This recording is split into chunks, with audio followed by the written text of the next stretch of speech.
Hello and welcome to my Yu-Gi-Oh channel. Today we're going to be looking over the brand new regulations surrounding the limitations and forbidden and limited list that's occupying for the OCG as of July 2021. As you can see here, the first card to be forbidden and the only one to be forbidden is Zoodiac Dryden. Zoodiac Dryden is an Earth attribute Beast Warrior type Xyz monster. It's a rank 4 with question mark attack and defense, and it requires 4 level 4 monsters to summon it. Once per turn, you can also Xyz summon Zoodiac Dryden by using one Zoodiac monster you control with a different name as material. Transfer its materials to this card, and it gains attack and defense equal to the attack and defense of all Zoodiac monsters attached to it as material. Once per turn, as a quick effect, you can detach one material from this card, then target one face-up card on the field and destroy it. Now, this card has been on and off various ban lists for so many times, it's unbelievable. It's gone to 2, it's gone to 1, it's been limited, it's been banned, and there are a few reasons for this. Zoodiac monsters are able to summon themselves very easily to the field, and then you can actually Xyz climb into some of the other Xyz monsters and just use any of the Xyz monsters to then go into this card. So actually you can go from anywhere from needing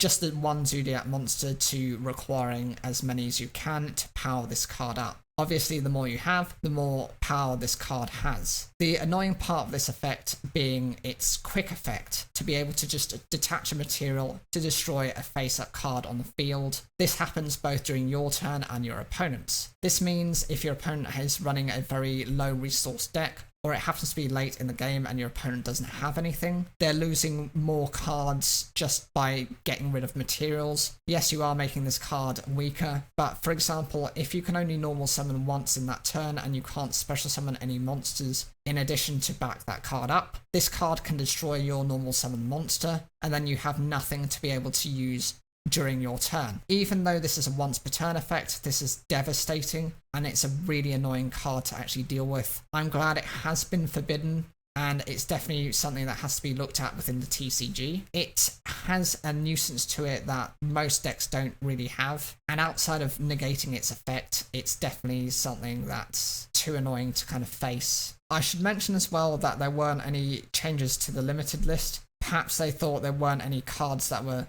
that groundbreaking at the moment that are trending, or maybe because we've just had a series of remote duels and we've not been in a position where people can have physical duels. This means people haven't, and Konami specifically, haven't invested enough time and effort into analysing what the key favourite cards are and how to stop abusing those decks. Pendulum Call is a normal spell card with the effect discard one card, add 2 magician pendulum monsters with different names from your deck to your hand. Also, until the end of your opponent's next turn. After this card resolves, magician cards in your pendulum zones cannot be destroyed by card effects. You can only activate one Pendulum Call per turn. You cannot activate this card if you activated a Magician Monster's Pendulum effect this turn. I didn't actually realise that this card was as much of an issue as it was. I know when it initially got released it was a massive problem back in the Pendulum era with Yu-Gi-Oh! Arc 5 because you had all those monsters. You could then Pendulum summon multiple cards. But ever since then, there have been some limitations to them. For example, pendulum monsters that are pendulum summoned from the extra deck have to go into the extra monster zone. You've got 2 very specific zones for pendulum cards now. They have to be the very far left zone and the very far right zone. And so if you've got other cards occupying those zones, until those cards are actually removed from the field, you can't actually get your pendulum scales set up. Whilst those cards have been limited and have been restricted, perhaps players are seeing a trend towards pendulum cards just because at the moment we're in a slower game state. There aren't too many cards and archetypes that are, dominating the format, and outside of things like Dragon Link, there aren't many examples of things that are kind of groundbreaking for the time being. We're still waiting on some of the newer sets to actually be released and to arrive, considering especially with shipments at the moment with coronavirus. That's a reason why the limitations and the new product to be extended a bit further along means we've not got anything groundbreaking. I think this card is quite devastating. Even just putting it to 2 is still, why go from 3 to 2? It's going to be easily searchable within these types of decks. and it's definitely something I don't think has been clearly thought out for. If you're going to do anything to it, it should have been either on the limited list or maybe even the forbidden list if it's that big of a problem. Fire Formation Tenki is a continuous spell card with the effect. When this card is activated, you can add one level 4 or lower Beast Warrior type monster from your deck to your hand. All Beast Warrior monsters you control gain 100 attack. You can only activate one Fire Formation Tenki per turn. Now you might be wondering why this card has gone to 2 from 3. I can only think it's to do with the Zoodiac monsters, simply because most of those tend to be Beast Warriors, so this is just generic support for Beast Warrior type decks anyway. It also gives them a 100 attack point boost. Not much, but I think it's the first effect, the ability to search for anything you want within the Zoodiac deck, which makes it overpowered.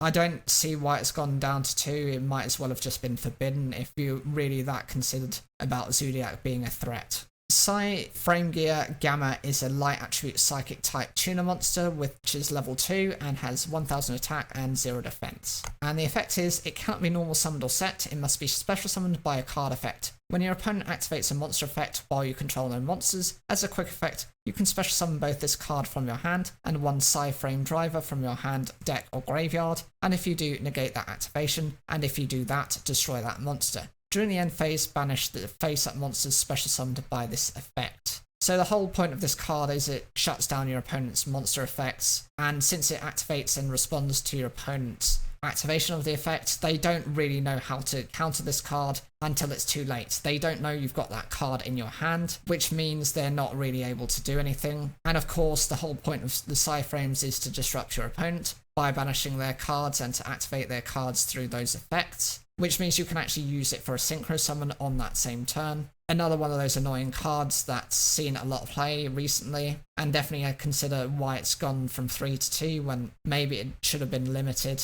I don't understand that. Now, as for the cards which have been unlimited, so that means you can run 3 of them. First one is Mathematician. This is an Earth attribute spellcaster type level 3 with 1500 attack and 500 defense. The effect, when this card is normal summoned, you can send one level 4 or lower monster from your deck to the graveyard. When this card is destroyed by battle and sent to the graveyard, you can draw 1 card. This initially came out in 2014 from Dragons of Legend. It was basically you get cards which are transferred from the anime into real printed cards. This was an example. This was used by Bastion Misawa in Yu-Gi-Oh! GX. I think this was in Season 1. He used it famously against the duel between him and Jaden Yuki to determine who was the best of the first year duelists who could then compete against their rivals in North Academy. The purpose of this card, it was like a Foolish Burial for most of the types of decks. It was very generic support. You could Foolish Burial anything, then if that had a graveyard effect that could trigger,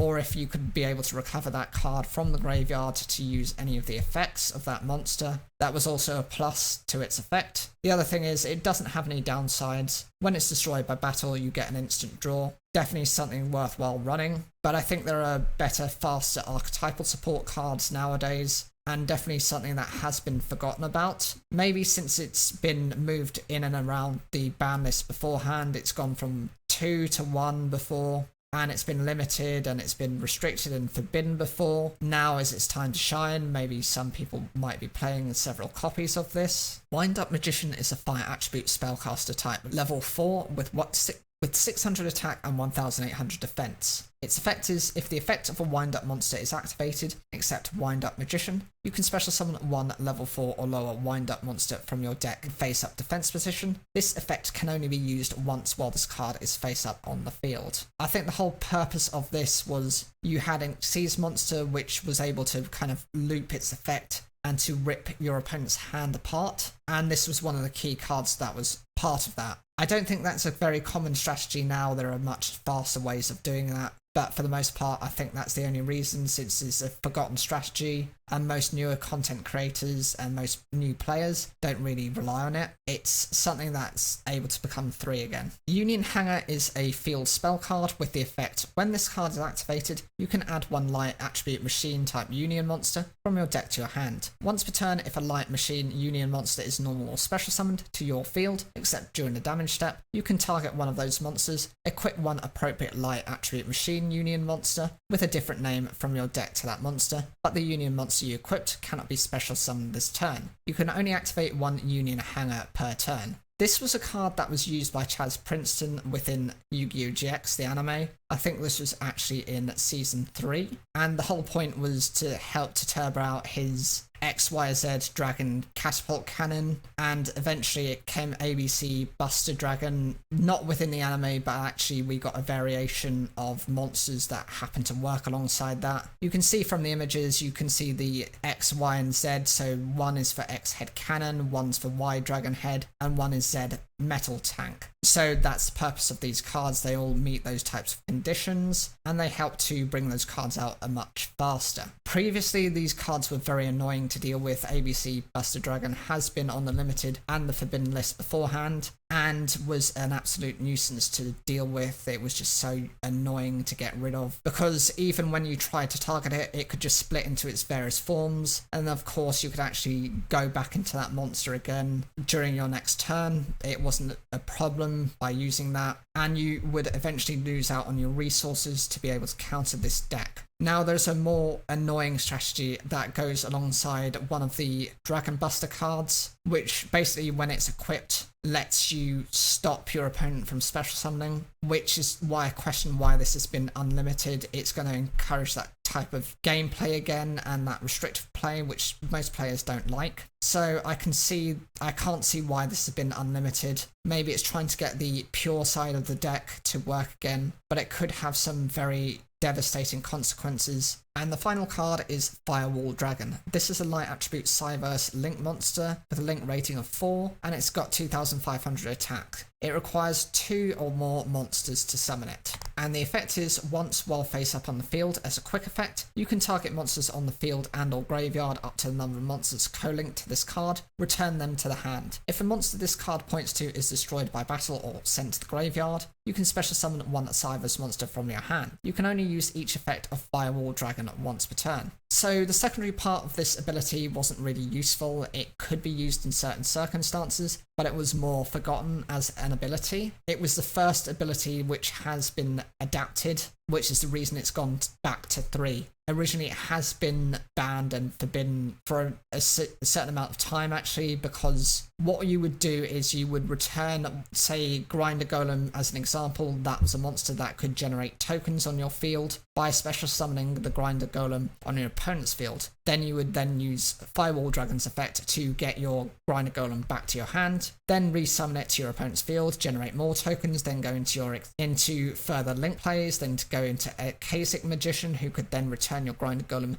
back to your hand, special summon it again, generate more tokens, then go into another one of your link monsters. You would go into such link spam that it just became unfair for your opponent, unless they were mirroring the game with another one of those link spam decks. They errated this card so it could actually only use this effect once while the card is face up, which is the reason why it's gone to 3 again, because players can't get the same utility as when this card initially came out. It wasn't originally banned simply because this was the main card for the character Yusaku. So him being the main character, they couldn't really ban it. They did limit it at a point until they had to get to a point where this card was just too degenerate and they had to just completely change the effects. It's one of the newer monsters that has received its errata not in terms of the most recent change to the errata, but actually in terms of modern day Yu-Gi-Oh! A number of cards that have been errated in the past have been way beforehand. Things like Crush Card Virus, Ring of Destruction, a couple of examples. You do have a couple of modern ones, so that's just Grand Sword, the Elemental Lords, and there are probably some other examples that I can't think of at the moment. And so it's fine, it's not going to make any difference, it's an okay card to go back to 3. What do you guys think of this list? Would there be anything you'd actually add to this list? Is there anything you think has been forgotten? And what about the limited list? Why haven't they added anything to it? Is there any particular reason? If you have any comments, leave those down below. Like the video if you enjoyed it, and don't forget to subscribe for more daily Yu-Gi-Oh! Content.